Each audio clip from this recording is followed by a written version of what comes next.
오늘 주신 하나님의 말씀은 마태복음 7장 7절로 8절의 말씀입니다. 마태복음 7장 7절로 8절의 말씀. 잘 아는 말씀인데요. 우리 마음에 새기면서 또 마음에 기억하는 마음으로 우리 같이 한 목소리로 읽도록 하겠습니다. 마태복음 7장 7절로 8절입니다. 같이 읽겠습니다. 시작. 구하라 그리하면 너희에게 주실 것이요 찾으라 그리하면 찾아낼 것이요 문을 두드리라 그리하면 너희에게 열릴 것이니 구하는 이마다 받을 것이요 찾는 이는 찾아낼 것이요 두드리는 이에게는 열릴 것이니라. 아멘. 오늘 말씀의 제목은 기도와 사랑, 사랑과 기도 시리즈로 좀 여러 번 기도에 대해서 또 하나님의 사랑에 대해서 좀 나누려고 합니다. 여러분 기도하시면 행복하신가요? 나는 기도할 때마다 너무너무 행복하다. 기도라는 단어를 들으면 여러분 기분이 좋으신가요? 기도할 때 기도를 들으시는 주님을 생각하면 마음에 기쁨이 오고 평안이 오고, 그렇다면은 우리 기도를 참 좋아하게 될 겁니다. 기도의 자리 아니면 기도의 자리에 못 오더라도 기도하는 시간 너무 좋아하게 될 거예요. 기도란 무엇인가? 여러 가지 정의가 있지만 저는 첫 번째 그리고 꼭 기억해야 될 기도의 정의는 기도는 하나님과의 대화이다. 기도는 하나님과의 대화이다. 자, 하나님이 좋으면, 주님이 좋으면 그 대화가 좋을 수밖에 없죠. 그분이 너무 좋으면 그분과의 대화가 너무 좋을 수밖에 없어요. 여러분 우리가 그 주님 앞에 하는 기도 그리고 주님과의 그 깊은 대화, 정말 내가 행복하고 좋은 대화인가, 정말 기도인가, 몇 번의 시리즈 설교를 통해서 나의 기도 생활은 어떤가, 그리고 나의 기도는 어떻게 더 업그레이드 될 수 있을까.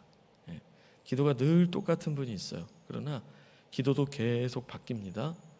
바뀌고 넓어지고 깊어지고, 선교사님들을 위해 기도 안 하셨던 분이 선교사님들, 나라와 국제 정세를 위해서 여러분 기도가 넓어지고요. 또 기도가 깊어집니다. 그냥 부르짖기만 하는 것이 아니라 기도를 듣기도 하고 또 기도 가운데 머물기도 하고, 이런 기도가 깊어지고 넓어지는 여러분 기도의 변화의 기회가 여러분 이번 기도 시리즈 설교를 통해서 여러분들이 경험하시기를 정말 축복합니다. 기도에 대한 말씀들이 많이 있어요. 여러 구절 가운데 오늘 읽으신 말씀도 기도에 대한 아주 유명한 성경 말씀이죠. 이 성경 말씀들을 좀 찾아보면서 기도가 정말 무엇인가, 기도는 어떤 것인가, 그리고 기도와 사랑, 하나님의 사랑이 어떻게 연결되어 있는가, 궁극적으로 기도를 하면서 내가 기도의 기쁨을 누리고 또 기도를 하면서 행복을 누리는 그러한 삶은 어떻게 살아가는가, 이 부분들을 여러분 좀 살펴보고 오늘 은혜를 나누고자 합니다. 개인적으로 제가 간절히 기도하기는 여러분 이 말씀을 듣고 여러분들 가운데 정말 기도가 무엇이구나 이걸 딱 알게 되고, 기도를 할 때 내가 무엇을 붙들어야 되는구나 그것을 또 믿게 되고, 또 실제로 기도를 누리는 삶, 기도를 정말 누리게 되는 삶, 그렇게 살게 되시기를 정말 축원합니다. 저는 개인적으로 기도를 누리는 삶을 살고 있어요. 그 비결이 뭔지를 오늘 좀 나눠보려고 해요. 말씀을 통해. 실제로 여러분, 만약 제가 여러분들 가운데 오늘 우리 오선주 권사님 대표 기도를 잘 해주셨는데 대표 기도해 주십시오라고 딱 부탁을 드리면 굉장히 부담스러워 하실 거예요. 실제로 어떤 분들은 전화도 안 받는 분도 계세요. 기도 때가 되면은 그만큼 어려운 거예요. 그만큼 부담스러운 거예요. 저는 여러분들이 대표 기도를 맡게 되시던, 우리 금요일에 요즘 일사가구에서 14분간 통성기도 하잖아요.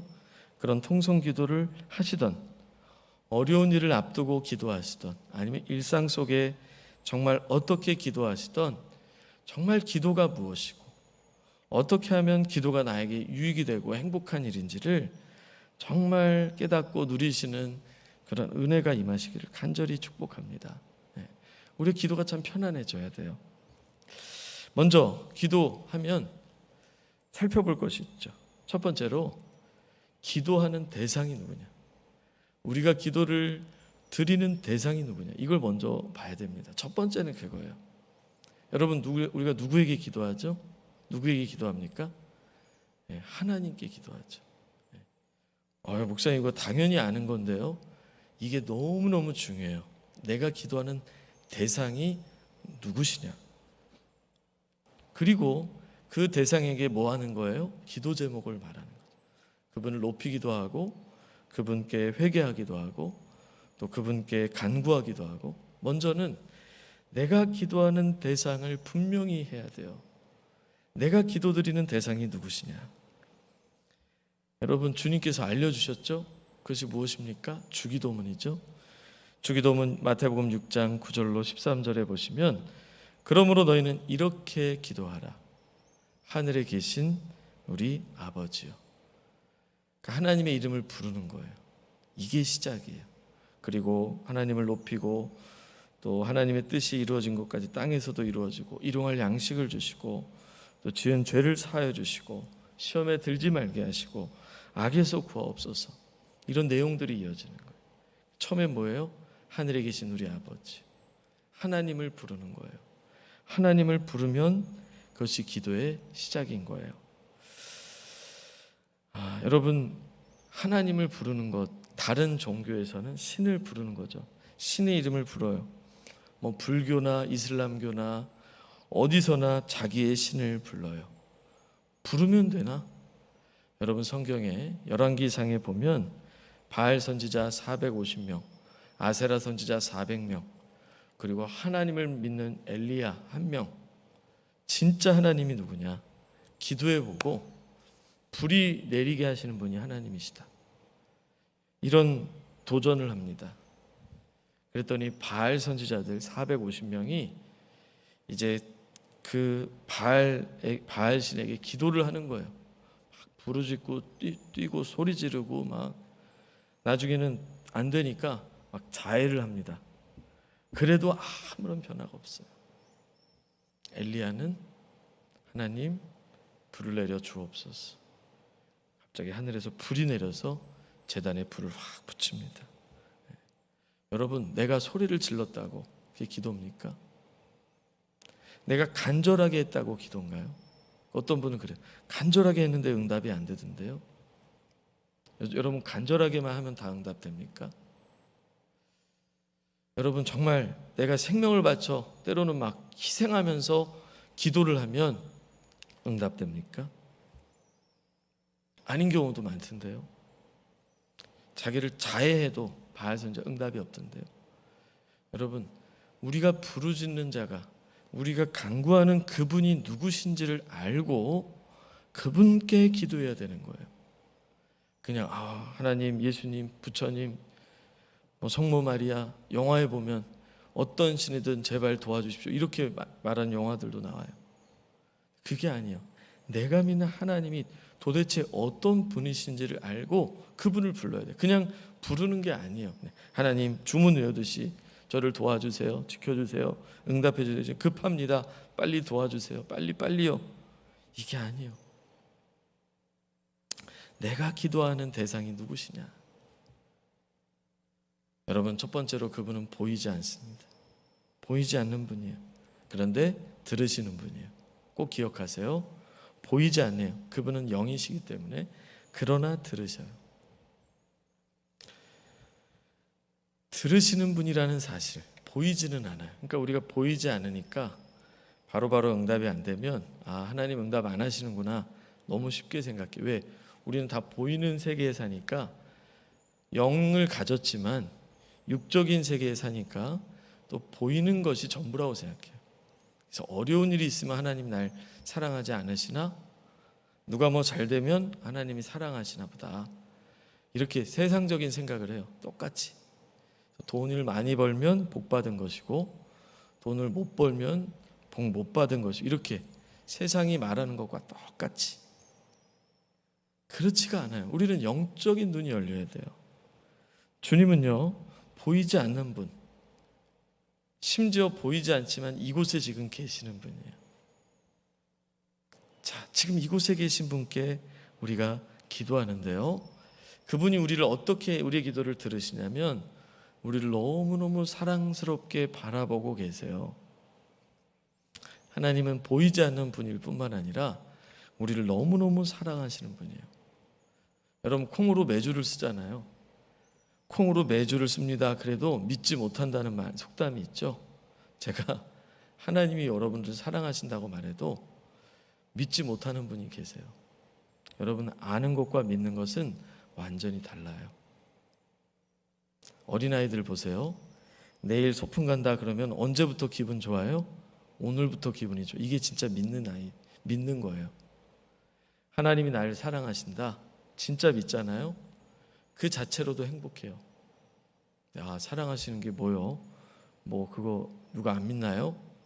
진짜 사랑을 믿는 게 아니에요. 아는 거예요. 내일 소풍 간다, 벌써 오늘부터 기쁜 거예요. 주님이 다시 오실 것이다, 그게 기뻐야 돼요. 왜? 그분이 날 사랑하신 걸 믿는다면, 그리고 그 사랑하심이 늘 내 마음속에 믿어진다면 주님이 재림하신다는 사실이 기쁜 거예요. 여러분, 그분은 보이지 않기 때문에 우리도 모르게 보이는 것에 의지할 수밖에 없어요. 그러나 우리가 그래도 믿어야 돼요. 뭘 믿느냐? 보이지 않아도 나의 기도를 들으시고 느낌이 없어도 나를 사랑하신다. 그래서 교회가 세워진 거예요. 사랑하셔서. 그래서 여러분들이 장의자에 앉아 계신 거예요. 사랑을 고백하는 사람들의 헌금을 통해서 이 장의자와 이 건물이 지어진 거예요. 이것은 무슨 종교 집단이 아닙니다. 그냥 어떤 이익 집단이 아니에요. 회사 세우듯이 세운 게 아니고요, 건물 짓듯이 그냥 지은 게 아니에요. 수많은 기도, 수많은 간증, 수많은 사랑의 고백들이 우리를 이 자리에 있게 만든 거예요. 자, 여러분, 하나님, 우리가 기도하는 대상이 어떤 분이에요? 보이지는 않지만 우리의 기도를 들으시고 우리를 너무너무 사랑하시는 분, 이것을 알고 믿고 기도해야 된다는 거예요. 여러분, 오늘 본문을 다시 한번 볼까요? 우리는 그냥 잘 아는 본문, 구하라 그리하면 너에게 주실 것이요, 찾으라 그리하면 찾을 것이요, 문을 두드리면 열릴 것이다. 8절에 보세요. 8절, 구하는 이마다 어떻게 된다고요? 받을 것이요, 찾는 이는 찾아낼 것이요, 두드리는 이에게 열릴 것이니라. 여러분, 하나님은 어떤 분이시기에? 잘 생각해 보세요. 구하는 이마다 주신대요. 하나님은 어떤 분이시기에? 찾는 이마다 찾는다는 거예요. 두드리는 이에게 열어주신다는 거예요. 하나님 어떤 분이십니까? 여러분, 어떤 분이시면 여기에 무슨 조건이 있습니까? 구하는 이는 열심히 구하면 받을 것이고, 신앙생활을 최선을 다하면 찾을 것이고, 봉사와 헌금을 많이 하면 네가 열릴 것이다. 이런 조건이 없어요. 왜 그럴까요?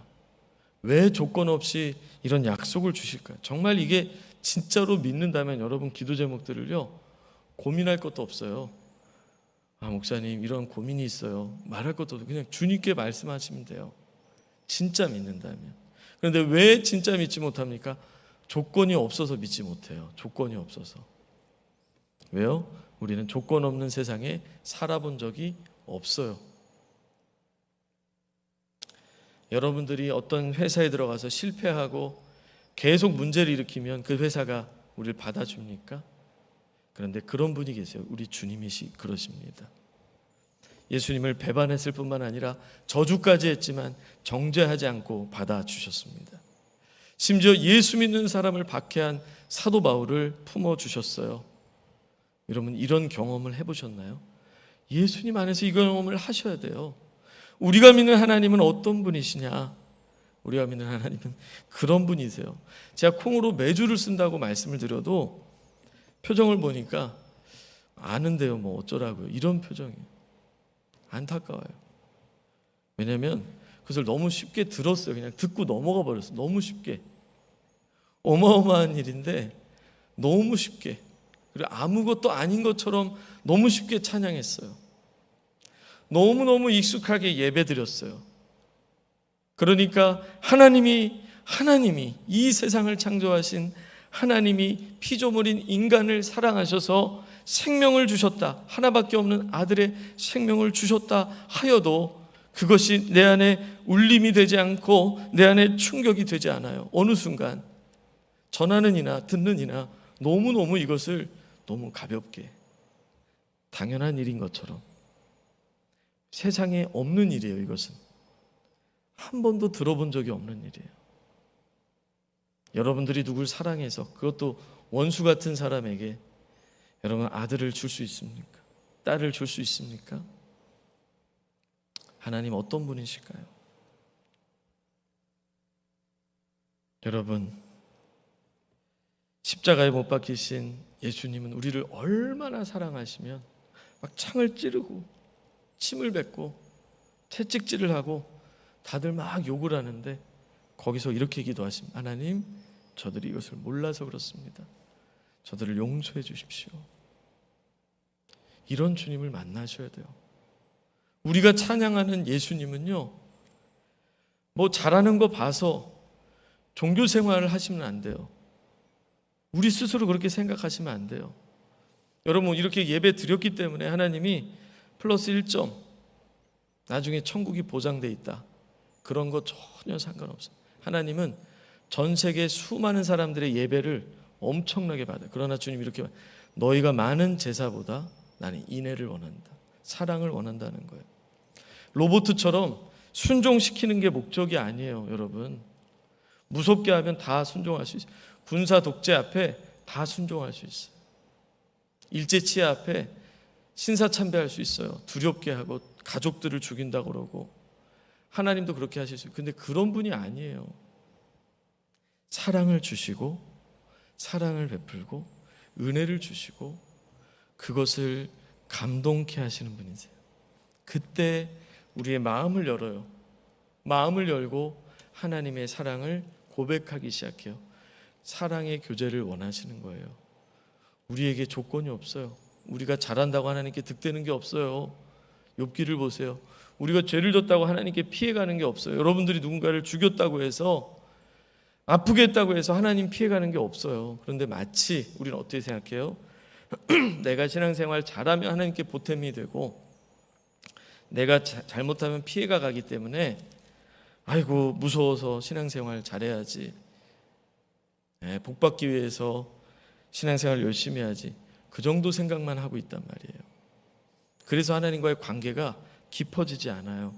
신앙생활 하면 할수록 하나님의 사랑에 더 거하기보다는 율법적인 생각에 빠져요. 그래서 저 사람은 안 하네, 내 자녀는 왜 안 믿나, 내 모습은 왜 아직도 이럴까, 그 이상 벗어나질 못해요. 찬양을 해도 그 안에 기쁨과 감격이 없고, 예배를 드려도 예배드리는 대상이 어떤 분인지 잊어버리고 살다가 예배 자리에서 뭔가를 이루기를 기대해요. 여러분, 그게 불교입니다. 다시 그게 불교예요. 불교는 자기가 필요하면 불공드리러 가면 돼요. 매주 안 나온다고 여러분 불교 믿는 사람 누구도 뭐라고 안 합니다. 스님이 왜 주일 안 왔냐 물어보지 않아요. 유교, 여러분 매일 제사 안 드려도 돼요. 매주 안 드려도 돼요. 제사 날만 제사 드리면 돼요. 기독교 일주일에 한 번 예배 드리면 됩니까? 하나님은요, 영원히 너희와 함께한다. 내가 세상 끝날까지 너희와 함께한다. 우리는요, 일주일에 한 번 예배 드리는 종교가 아니에요. 주일 성수만 하는 종교가 아니라니까요. 우리 하나님은 어떤 분이에요? 늘 함께 계시는 거예요.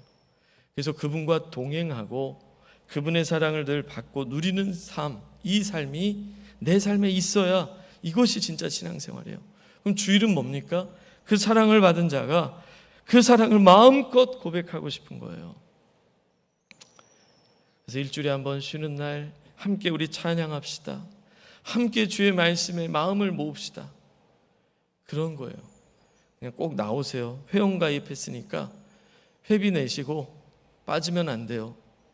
여러분, 자녀들이 그렇게 느껴요. 우리 부모님은 회원가입해서 회비 내고 오셔야 된다.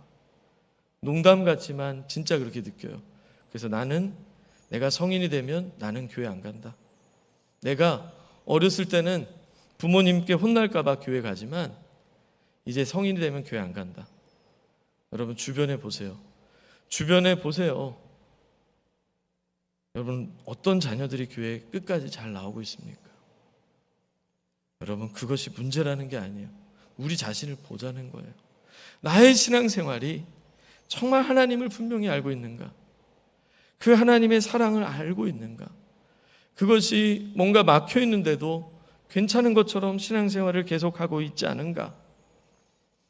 언제부터 죄인은 교회 나올 수 없고, 실패자는 교회에서도 인정받을 수 없고, 배반한 사람은 교회도 들어올 수 없고, 돈이 없으면, 명예가 없으면, 힘이 없으면 인정받을 수 없고, 이런 시대가 되었습니까? 주님과 전혀 상관없어요. 주님을 모르는 거예요. 그 사람은. 주님은 어떻습니까? 죄인을 향해 사랑하신다고. 경건하지 않은 사람, 또 연약한 사람, 실패자, 낙오자, 패배자, 배반한 사람, 소망이 없는 사람, 용기가 없는 사람, 죽고 싶은 사람, 두려움에 빠져 있는 사람, 이런 사람들을 다 품으셨어요. 근데 그 사람 속에 제가 속해 있어요. 그래서 그 품을 기억하고 그 품에 안겨서 날마다 살아가는 것이 신앙생활이란 말이에요. 그래서 그분께 기도하면 그분이 먼저 괜찮아 하고 나의 기도를 들어주신다는 그 믿음이 내 안에 이렇게 생겨나야 되는데, 우리는 그것을 믿지를 못해요. 알지만 정말 누리지를 못해요. 왜냐하면 그런 하나님을 분명히 알지 못하기 때문에. 하나님은 우리가 기도하면 정말 따스하게 맞아주시는 분이에요. 네, 미사여구가 중요한 게 아니에요. 기도를 오래 하느냐가 중요한 게 아니에요. 하나님 부르는 순간 우리를 주목하고 바라보시기 시작합니다. 그분은 우리를 위로하시려고 준비하시는 분이에요. 그분은 우리에게 소망을 잔뜩 준비하고 계세요. 그래서 그분을 만나면 행복하고, 그분을 만나면 위로와 소망이 있고, 그래서 하나님의 사랑은 어떤 사랑입니까? 무조건적인 사랑. 네, 무조건적인 사랑이에요. 다시 말하면 우리를 조건 보고 사랑하신 게 아니라는 거예요. 조건 보고 사랑하지 않으셨다는 거예요. 이것이 정말 여러분 믿어지시기를 축원합니다. 우린 세상에서 어때요? 나에게 잘해주는 사람, 그죠? 그 조건을 보고 사람과의 관계를 맺어요. 계속 싫어하는데 어떻게 관계를 맺겠어요? 우리는 계속 하나님을 떠나고 품어도, 암탉이 알을 품고 새끼들을 품으려고 하는 것처럼 품어도 계속 떠나고, 하나님 없다 그러고, 돈이 최고라고 그러고, 우상이 최고라고 그러고, 그렇게 했어요. 계속 그랬어요. 인간적인 마음으로는 그러면 내칩니다. 계속 그러면 내쳐요. 부모님의 사랑은 그렇지 않다고요? 자식이 폐륜적인 행동을 계속 해봐요. 버틸 수 있는 부모님 있나요? 그 심각한 행동을 계속한다고 생각해봐요. 네. 그런데요, 심지어 하나님이 빚어서 만드신 피조물인 인간이 그 하나님 앞에 하나님은 없다 그러고, 우상 앞에 절하고, 하나님을 거부하고, 하나님이 돌아와라 그래도 계속 도망가는데, 하나님은 어떤 분이십니까? 여러분, 에레미야 25장 4절에 보면 끊임없이 선지자를 보냈다는 거예요. 제 얘기가 아닙니다. 그래서 구약이 이렇게 두꺼워졌다고 말씀드렸죠. 우리를 설득하시고 부르시는 거예요. 그 수많은 선지자의 이야기가 구약이에요. 그러므로 여호와께서 그의 모든 종 선지자를 너희에게 끊임없이 보내셨으나 너희가 순종하지 아니하였으며 귀를 기울여 듣지도 아니하였도다. 인간은 포기합니다. 그러나 하나님은 끊임이 없어. 그래서 영원하다는 거예요. 하나님의 사랑은 영원하다. 끊어지지 않아요. 어젠 잘했는데 오늘 못했으니까 사랑이 끊겨요? 그렇지 않아요. 조건적이지 않아요. 아들의 생명을 주신 분은 지금도 여러분들이 죄 가운데 누가 싸우고 죄 짓고 왔다 할지라도 그래서 변하는 사랑이 아니에요. 그 정도로 하나님의 사랑을 인간적인 수준으로 생각하지 마세요. 하나님은요, 끊임없이 우리를 품으세요. 그래서 심지어 하나님 우리를 어떻게 보시는 줄 아세요? 아가서에 보니까 하나님 앞에 거절감, 거부감으로 하나님을 멀리하고 또 하나님의 말씀에 귀 기울이지 않았던 우리를 하나님이 교회를 향해 어떻게 사랑하시는지 비유로 보여준 게 아가서거든요. 아가서 이렇게 표현합니다. 아가서 4장 7절에 나의 사랑 너는 어여쁘고 흠이 없구나. 아무 흠이 없고, 여러분 우리가 흠이 없습니까? 하나님이 우리를 보실 때 흠이 없게 보신다. 저는 여기에 정말로 충격을 받았습니다. 알고 있었던 말씀이에요. 그런데 이 말씀이 제 마음에 들어온 순간 너무 충격을 받았어요. 나 같은 죄인을 흠이 없게 바라보시는 분이 계시다니. 베드로야 내가 날 사랑하지. 내 양을 먹여라. 내 양을 쳐라. 내 양을 돌봐라. 주님, 저는 제자로서 삶을 살 자격이 없어요. 사람들이 다 손가락질해요. 왜? 제가 부인하고 버리고 간 걸 다 알아요. 그런데 베드로가 뭘 믿어야 돼요? 주님이 나에게 괜찮다고 사랑한다고 그것을 믿어야 세상에 살아갈 때 제자로서 살아갈 수 있어요. 그러니까 예수님이 부활하셨지만 베드로는 업으로 돌아간 거예요. 왜? 나는 제자로 살 자격이 없다라고 생각했어요. 나는 철저한 죄인이다. 나는 예수님을 부인하고 저주까지 했다. 그런데 제자로서 살아가려면 뭘 믿어야 돼요? 주님이 나에게 하신 약속을 믿어야 살아갈 수 있는 거예요. 네가 무슨 제자야? 라고 말할 때 너 예수님 그때 부인했잖아 라고 말할 때 뭘 붙잡아야 돼요? 사람들의 말, 그것이 아니라 베드로야 내가 널 사랑한다. 너 무서워서 그런 거 알아. 다시 내 양을 먹여야 된다. 주님 저는 안 돼요. 아니야, 내 양을 먹여라. 그 주님의 말씀을 믿어야 제자로 살 수 있어요. 그 말씀을 믿어야 주님과 함께 갈 수 있는 거예요. 여러분, 우리가 하나님이 우리를 사랑하신다는데 그걸 믿어야 돼요. 그걸 믿어야 믿음으로 살 수가 있고요. 그걸 믿어야 세상에서 살아갈 수 있어요. 아가서 5장 2절에 어떻게 표현합니까? 나의 누이, 나의 사랑, 나의 비둘기, 심지어 나의 완전한 자야. 우리가 완전합니까? 우리가 완전한가요? 하나님 우리를 완전하게 보시는 거예요. 그분은 사랑의 눈이 어두웠어요.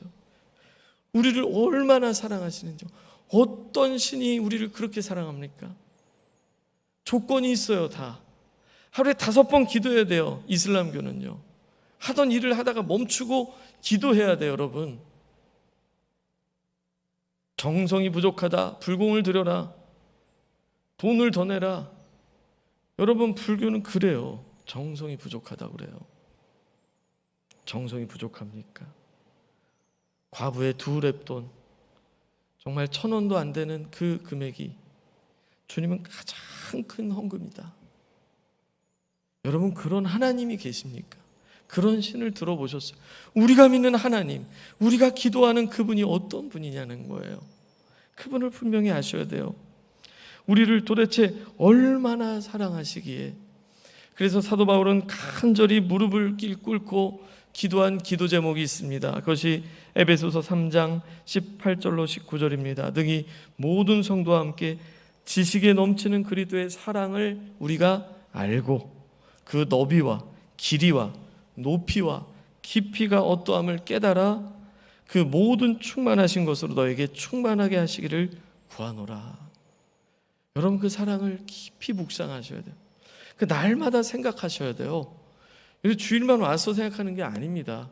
신앙생활은요, 불교, 유교와 다르다고 그랬습니다. 우리가 믿는 하나님은 늘 우리와 같이 계세요. 그런데 한 번도 내가 아는 척을 안 하고 한 번도 생각을 안 하고 이 자리에 왔다? 이제 바뀌셔야 돼요. 이제 달라지는 거예요. 어떻게 달라져요? 주님이 나를 사랑하신다. 그리고 그 사랑의 눈빛으로 나와 늘 동행하신다. 이것을 믿으셔야 돼요. 떠나지 않으세요. 심지어 그분은 내가 어떻게 기도하지 모를 때 너 기도 안 하니? 너 권사가 기도 안 하니? 집사가 기도 안 하니? 장로가, 목회자가 기도 안 하니? 그런 분이 아니에요. 자꾸 그렇게 생각하지 마세요. 로마서 8장 26절에 보면 이와 같이 성령, 그리스도의 영이 성령입니다.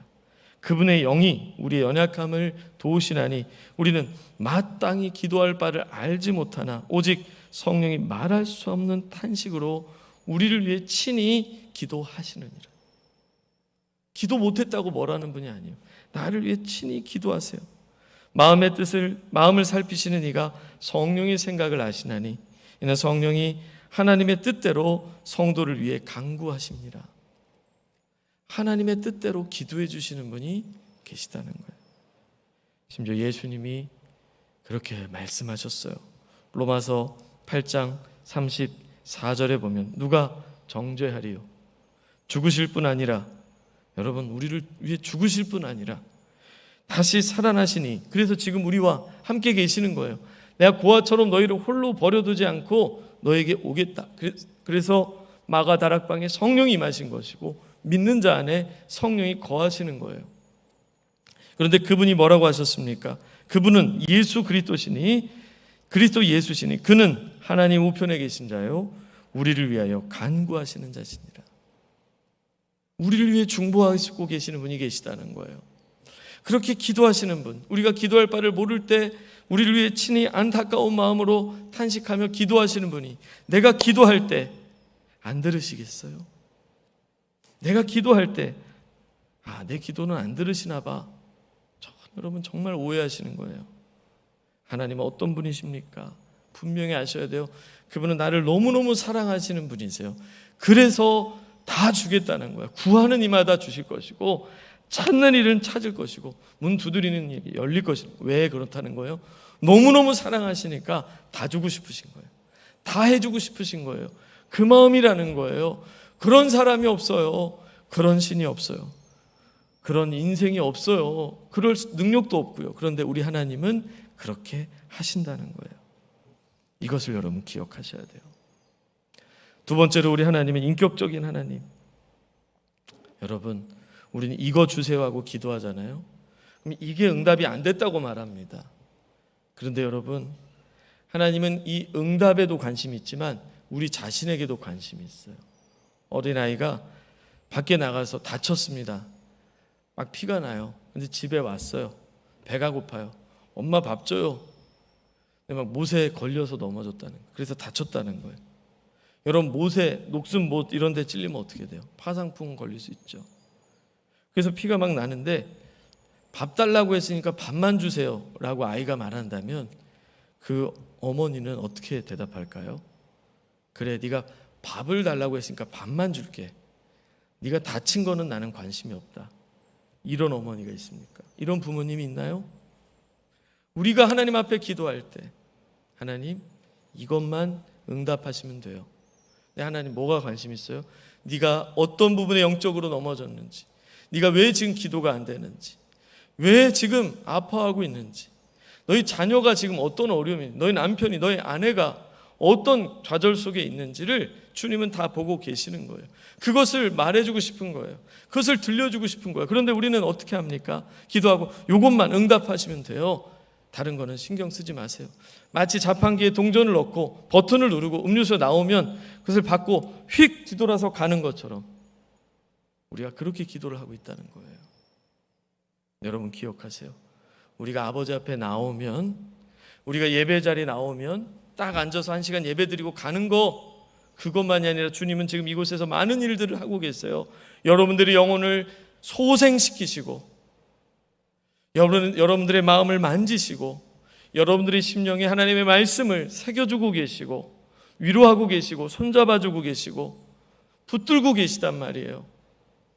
그냥 앉았다 가는 것이 아니에요. 하나님 앞에 나오는 것이 그런 것이에요. 기도가 그런 것이에요. 기도하면 기도 응답만 주는 것이 아니라 기도하러 나온 그 영혼에 하나님은 관심이 있으시다는 거예요. 그 영혼 자체가 잘 되기를 원하고 뭐가 아픈지 뭐가 어려운지 무엇 때문에 뭐가 막혀 있는지를 주님은 아셔서 그것을 알려주고 싶은 거예요. 어떤 분이 30년 동안 남편과 자녀들의 구원을 위해 기도하지만 교회 나오지 않고 있습니다. 하나님은 내 기도를 들으지 않으시나 봐요. 네, 안 들으실까요? 하나님은 더 원하세요. 그러나 중요한 게 있다는 거예요. 그 30년이 지나는 동안 주님은 많은 말씀을 하고 싶으셨을 거예요. 일단 30년 동안 기도하게 버티게 하신 분이 하나님이시고요. 포기하지 않게. 그리고 그 사이에 많은 말씀하셨을 거예요. 그 영혼에게 많은 말씀하셨을 거예요. 그런데 듣지 못해요. 그 기도만 응답되기를 기도하는 거예요. 그래서 여러분, 제가 뭘 말씀드리고 싶냐면요, 기도하시고 기다리세요. 그리고 주님께 물어보세요. 주님, 제가 또 기도해야 될 내용이 있나요? 주님, 제가 무엇이 변화되기를 원하시나요? 그럼 그 기도 자리에 바로 생각나게 하실 수도 있고, 아니면 예배나 찬양이나 기도나 어떤 모임 가운데 생각나게 하실 수도 있어요. 그러나 분명한 것은 하나님은 기도 내용에 버튼 누르면 음료수가 툭 떨어지듯 그냥 주고 끝나는 분이 아니라 우리 자신에게 관심이 있어요. 왜? 생명 주고 샀기 때문에, 사랑하는 아들이고 딸이기 때문에 아버지 앞에 기도 제목을 가지고 나오면 왔구나 하고 일단 안아주시고, 그리고 어디 다친 데는 없는지, 양들을 볼 때 어떻게 합니까? 목자가 모이면은 어디가 다친 데는 없는지, 밥은 먹지 않았는지, 무리와 잘 어울리는지 양을 살피지 않습니까? 우리가 기도한다는 것이 그것이에요. 주님께 나오면 주님이 그 상황을 살피고 또 이런 어려움은 없는지, 그런 일을 하시는 거예요. 그냥 기도 제목 던져놓고 그냥 가는 것이 아니라는 거예요. 결론입니다. 주님 우리에게 물어보십니다. 사랑하는 아들아, 사랑하는 딸아, 이제 정말 나를 믿고 기도할 수 있겠니? 내가 너를 얼마나 사랑하는지를 믿고, 그래서 다 응답 주고 싶은 그 마음, 그리고 내가 너 자신에게 관심이 많고 너 자신이 정말 잘 되기를 원한다는 것을 믿을 수 있겠니? 네, 주님, 이제 그것을 믿고 기도할게요. 정말 주님은 나를 사랑하시기 때문에 기도 제목만이 아니라 나의 인생, 나의 가정, 나의 앞길 모든 것을 치유하고 축복하기를 원하신다는 사실, 그리고 그런 분을 향하여 이제 제가 그 기도를 할 뿐만 아니라 듣겠다는 것, 그리고 그 기도를 배우겠다는 것, 그것을 여러분 이제 결단하시기를 바라요. 주님이 나의 기도를 왜 안 들으실까? 못 들은 척 하실까? 아니요, 절대 그렇지 않아요. 주님 우리에게 하시고 싶은, 인도하고 싶은, 그분은 인도자시기 때문에 그런 계획이 다 있으십니다. 여러분 이제 기도하고 구하고 찾고 두드린 다음에 잠잠히 기다리세요. 그리고 물어보세요. 주님, 제가 또 구해야 될 게 있나요? 저를 향해 무엇을 원하시나요? 제가 듣기를 원합니다. 어떻게 살기를 원하시나요? 이제 우리의 삶을 인도하시는 주님 앞에, 그분의 돌보심 앞에 그 사랑을 믿고 기도하시는, 그 하나님의 인도하심을 믿고 따르는 저와 여러분들이 다 되시기를 주님의 이름으로 간절히 축원을 드립니다.